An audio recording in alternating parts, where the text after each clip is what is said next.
entry as the entry. I like nachos as one of the number one seed, but we'll do that later. First, we have to get it down to 32. Should we do we each get to pick our own number one seed? Ooh. Well, I mean, again, the committee has to get together to talk about. Well, right, but it's a 4-person committee, and there's going to be four different wings. Craig, and we're not saying that the committee is made up of only 4 people. The committee might be bigger than that. You don't know. Well, Terry's part of the committee. Well, we're part of the executive committee. Correct. Terry, a boy or a girl?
And we play the news theme because we've got great news.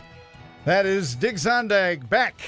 One more season of the spring session of Garden Doctor. Good morning, sir. Good morning, John. All right. Oh, I want to mention, keep it legalese. The following is a paid program. Advice and opinions expressed during the program are solely that of Jung Garden Center, not WBEV 95X or Good Karma Brands. Great to have you back in the studio. And, a long winter, as it seems like every winter. But you're like the robins coming back. It's a sign of spring, Dick Zondag on the air. I don't know about that.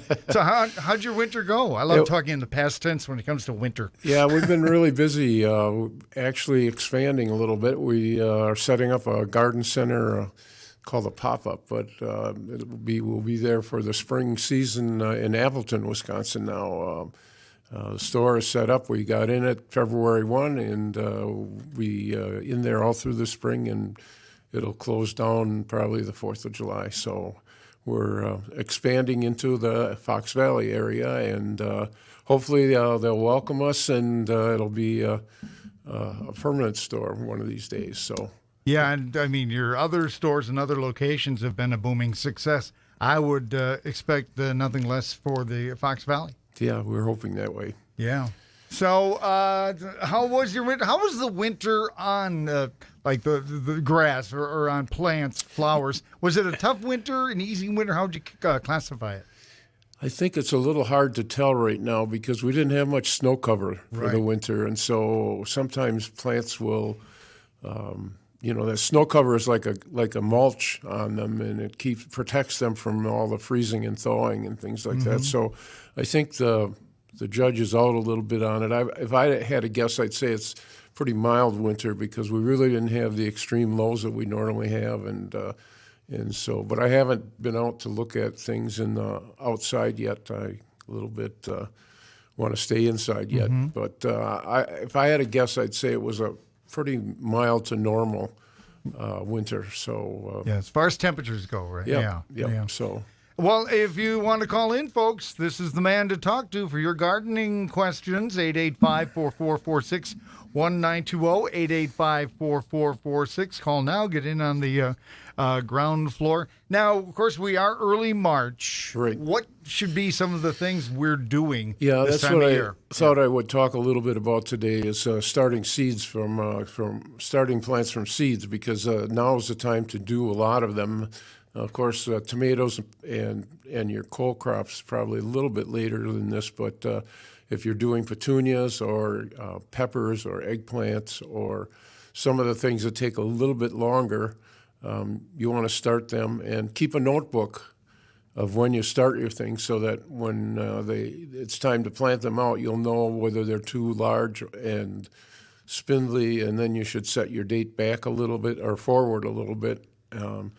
But you want to start with a soilless medium, something that's called a seed starting mix, something that doesn't have soil in it. Because if you have soil in it, doesn't matter how much you bake it or sterilize it, there's always going to be a few spores of the damping off for microorganisms that will rot the plants off if you keep them too moist. And the reason that happens is because those particular microorganisms, the spores, germinate in the same type of environment that the seeds germinate. They're called water molds, and they like a moist, warm environment to get started. And so by using a seed starting mix that has peat base, you're going to start out a little bit ahead of the damping off funguses.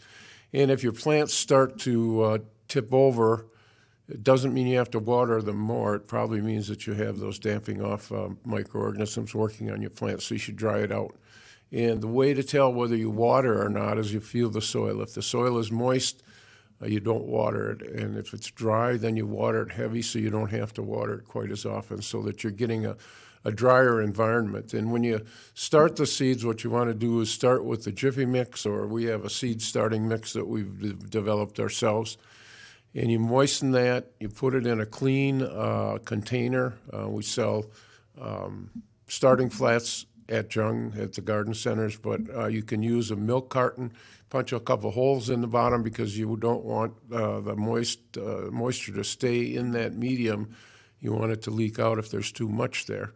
But then you take the container that you have the seeds in, and you put it in a plastic bag, and you put it in the warmest spot you have in the house. Or at the garden center, we have heating mats. The bottom heat is what really brings those seeds out fast and uniformly. And then as soon as the plant starts to, they start to show, you take them out of the plastic bag and put them in a cool, sunny window. You can fertilize them with about half strength. So if it says use a tablespoon, then use a teaspoon per gallon, and then you can water them so that they have the nutrients. And then you just grow them on until they have a couple of sets of true leaves, and then you can plant them into some soil mix that has soil in it, because then they're hardened off enough so that they'll be able to handle that environment. So, it's kind of fun watching those plants grow. And if you're good at, if you use the seed starting mixes and your containers are clean, you'll have really good luck. All right, we do have callers to check in, 885-4446. If you want to talk to the garden doctor, Dick Zondag from Jung Garden Center in Randolph and various other places. Let's go to the phones. Good morning. You're talking. I should mention before we get to this caller, we are on Daily Dodge TV live video. So if you want to check out dailydodge.com, we're on Daily Dodge TV, the video page. So let's go to the phones and say good morning. You're on with the garden doctor.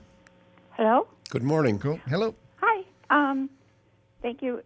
Is it too late to prune the apple trees? I know they're budding already. No. I think we have probably 3 or 4 weeks yet that we can prune. You can prune them. And that with the fruit trees too, you want to use the dormant spray pretty soon. And now? Yeah. When they're pruned? Well, the dormant spray should be used when you're not going to go below freezing for 24 hours. Okay. Now, it's not going to hurt the trees to do that if it freezes, but it's more effective if you have 24 hours of non-freezing weather. And you spray the tree to drip so that the spray is dripping out of the tree, and you spray the ground around the tree, because a lot of the diseases are overwintering in the leaves that dropped out of the tree last year. And so, get all the fruit. If there is any fruit in the tree, still in the tree, you want to get that out too, because that can become a source of the spores for the apple scab. So, but you can prune them anytime from now until probably 3 or 4 weeks yet. Okay. Thank you. Thank you very much for your call. 885-4446 is the number to call. And let's go back to the phones. You're on the air with the garden doctor. Hey, Dick. This last winter, I was out on the country roads taking a little ride, and after it had snowed, and I seen this beautiful vine with orange berries, and I was told it was a bittersweet vine. And I see, according to your catalog, that you guys sell that too. Yes, we do. Yeah. Is it something that's hard to grow, or no? Does it need special soil? It's not hard to grow at all. In fact, you plant it on a fence line or something like that, it takes right over. So they and the bittersweet that we sell have perfect flowers, so that you only need to have one. I see that vine. according to your catalog. Yeah. Yeah, Okay, because there not are an issue with the soil or anything. It should grow real easy. No, Okay. they're very easy to grow. They have a very fibrous root system, and they'll take right off. Okay, and that's in your bare root section when. Yeah, we'll have it in the bare root section. It isn't open yet, but I would say the last weekend in March or the first week in April is when we generally open that. All right, sounds good. Thanks, Dick. Yep, thank you. All right, thank you. 885-4446-1920, 885-4446. If you want to give us a call, now would be a good time to call. As far as the lawn goes, Dick, I assume, of course, it's too early to do anything like fertilizing or anything like that. But any preliminary things you should get ready for concerning the lawn? Yeah, the lawn. If we get some nice weather and the snow disappears, you can start raking the thatch out of the. Because you don't want to get too much thatch, because the grass roots will actually grow up into the thatch if you leave it year after year after year, and then it becomes more susceptible to the summer drying out. So if you want to, once the snow melts, you can get out there and start taking that dead grass out. And then you can use that grass in your garden to mulch the plants, or put it in a compost pile, or give it to your neighbor to use in their garden. All right. Well, let's go back to the phones, 885-4446. You are on the air with Dick Zondag of Jung Garden Center. Good morning, Dick. Good morning. And John. Hello. Good to hear your voice again. Say, I have a blue spruce in my front yard. Okay. I planted him. He's 8 foot tall. Now he's 14 foot tall. Okay. Now I have a couple of them little scraggly branches that kind of zip out from one way to another. Right. Is it safe to prune them off now? Or? Yeah. And what you're going to notice with the blue spruce, as it gets taller and taller, the bottom branches will start to die out. Okay. The spruce actually shades its bottom branches out, so you can remove them. They look much nicer without the dead branches on there. But the way you keep spruce good and full is you go around and you cut the bud out of the branches that stick out the farthest, and then the buds that break will make the plant fuller instead of growing out. So Yeah, these ones are kind of near the top. oh, okay. No, there's nothing you have to do with the blue spruce. It pretty I much. just want to get it more in shape. Yeah. I guess you could say like a Christmas tree. Yeah, if you can get up there, you can prune it. Yeah, no problem. Oh, okay. So it'll be a good time to do that. Yep, it would. All right. Thank you very much for the information. All right. Thank you for your call. As far as cutting those lower branches off the blue spruce, how close to the trunk should you get when you're cutting off old branches? Yeah, with pruning, you want to prune them as close to the trunk as you can get without injuring that little collar.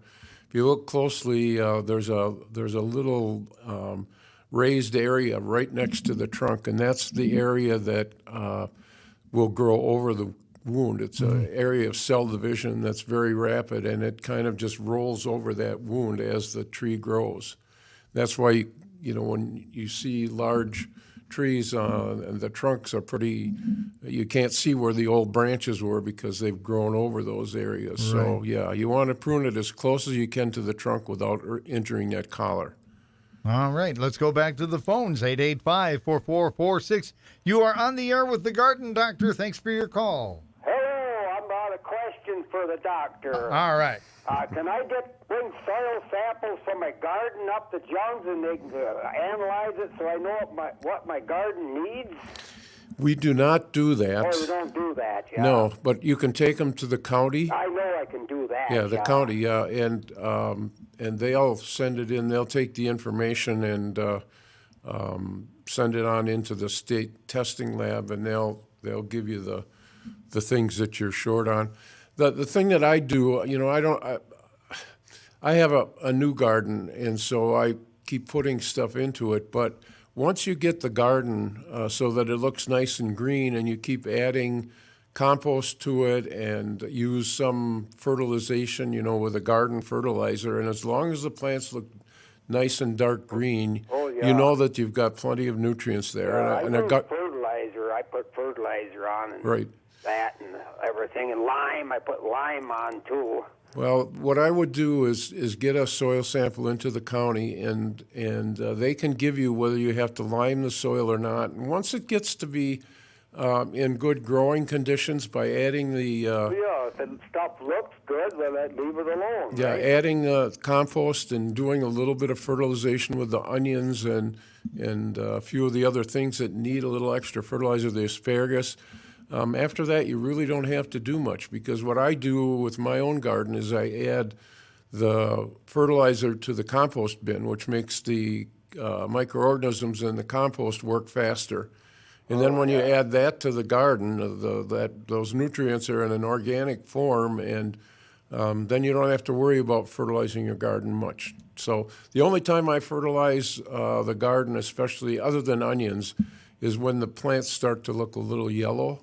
They don't have that dark green. By the plants. Yep, you can tell by the color of the leaves whether the plants have the nutrients. I got another question about last year. I planted potatoes where I had tomatoes the year before, and they didn't do worth a darn. Why is that?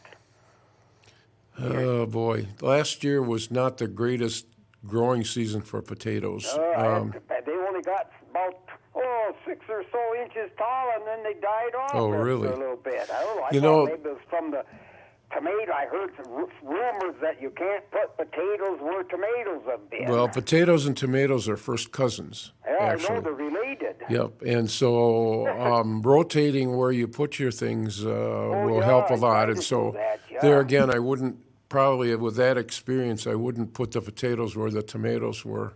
No, I ain't not going to do it no more. I know that. Yeah, but there may have been some verticillium or some fusarium in the soil in that area that injured the potatoes. Some other reason too, but Yeah. Okay. Thank you. Yep. All You're right, welcome. thank you. Pull out a potato. It's one cousin once removed, right? Yep, I think it first is. cousin, yeah.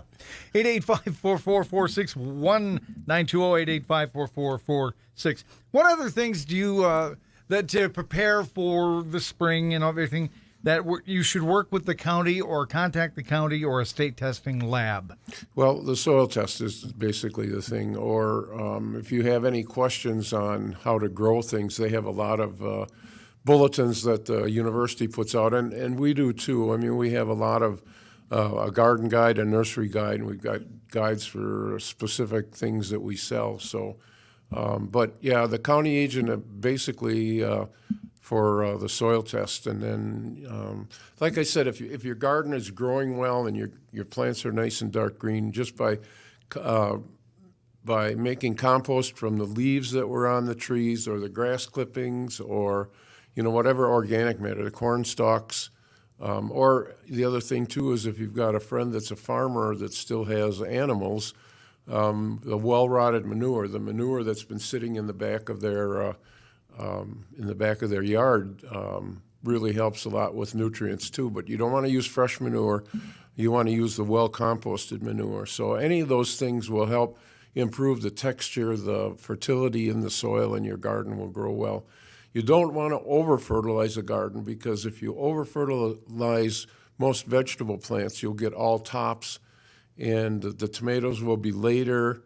You'll have beautiful plants. They'll be 10 feet tall, but you won't have many tomatoes on them. So you've got to hit that medium fertility level where the soil is not overly rich, but it's good, well balanced in nutrients, but not overly high in nitrogen. Nitrogen is the first number in the soil in the fertilizer analysis is the nitrogen, and with a garden fertilizer, that first number should not be higher than the other numbers because that encourages the vegetative growth, the leaves and the stems and things like that.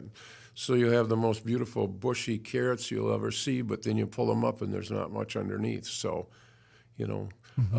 just a good balance of nutrients in your garden. And like I said, by composting and adding that year after year, you'll keep your garden in really great shape. As far as the significance of the numbers, is that explained on most labels of fertilizer, or should they call you, or because I'm sure that confuses a lot of people. Was 10-5-5 going to screw it up, or do I got to do 10-10-5? Well, the 10 is the nitrogen, and that's the thing that creates the growth of the plant. And with a vegetable that you're eating the vegetative part, like the asparagus. You want to fertilizer that with a high nitrogen fertilizer because you want that to grow like crazy. And with a lawn, you want a high nitrogen fertilizer because your lawn is the vegetative part of the plant. And then the other two numbers, now most lawn fertilizers won't have any phosphorus because the runoff from the lawns and the runoff from the fields adds that phosphorus to the lakes, and then they get the blooms. So most most lawn fertilizers will have a 0 as the second number because people are, they don't want to pollute the lakes and things. And then the third number is the phosphorus, and that has to do with the root health. So you don't need a whole lot of that, but you need a little bit of that for the root health of the plant. And then there's also the minor nutrients, the manganese and the iron and the zinc. A few of and aluminum is another one that's a minor nutrient. Those things, most of the times, the soil has plenty of that. So it's just the nitrogen, phosphorus, and potassium that are in those fertilizer bags. You are listening to The Garden Doctor here on AM 1430 WBEV along with Daily Dodge TV. And we invite your call, 885-444-61-920, 885-4446. Both lines are open. This time of year, maybe a little lesson in to prune or not to prune. Right. With the fruit trees and the shade trees, as long as the plants are dormant, it's a good time to prune them. With the roses too, now the cones can be removed. I think we're through the worst part of the winter, so you can take the cones off, or you can untie them if they're just tied up.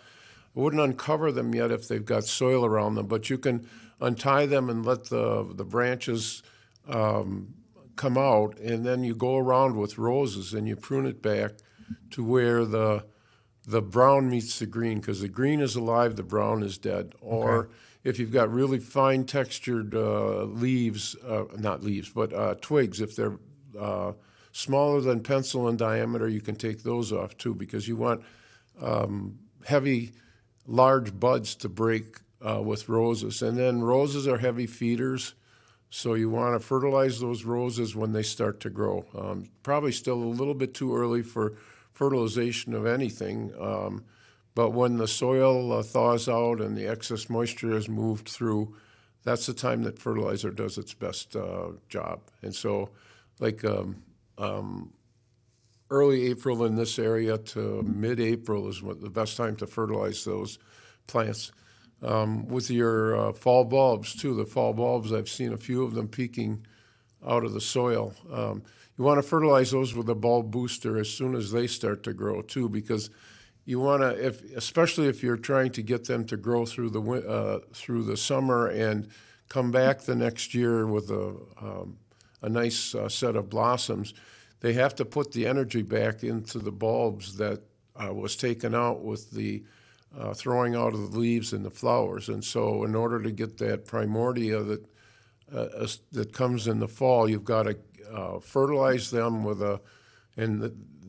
that's the soil the fertilizer that will have the phosphorus in it, because that encourages the bulb to grow, and probably will have some bone meal in it. And you do that as they start to grow, and that way you leave the leaves on until they start to turn brown, and with tulips, they actually will form an abscission zone so that the leaves will, if you pull on the leaves of a tulip and the bulb, it feels like you're pulling the bulb out of the ground, leave it for another week. And when it's ready to let go, and when you pull on those leaves, they just come right out of the ground. And then that means that the bulb is ready for next year. With the daffodils, they kind of die off in late June or early July. But with the bulbs that I have planted around my house, in probably the 1st of May, I start planting my annuals between them so that they start to grow even when the leaves of the tulips and daffodils are there. And that way, when they die and they start to disappear, the annuals have started to grow and establish, and they'll take over, and you'll have a pretty flower bed most of the summer. All right, again, 885-4446-1920, 885-4446 if you have a question for Dig Zondag here in the opening session of the Spring Garden Doctor Series. We'll meet every Wednesday for right around till Memorial Weekend. I think probably, yeah. Somewhere in there. Yep. Yeah, and it'll be always at 10:30 to 11 live, and then you can listen to the taped replay on Saturday mornings. You mentioned earlier, Dick, about pruning apple trees. Let's say you have pear trees.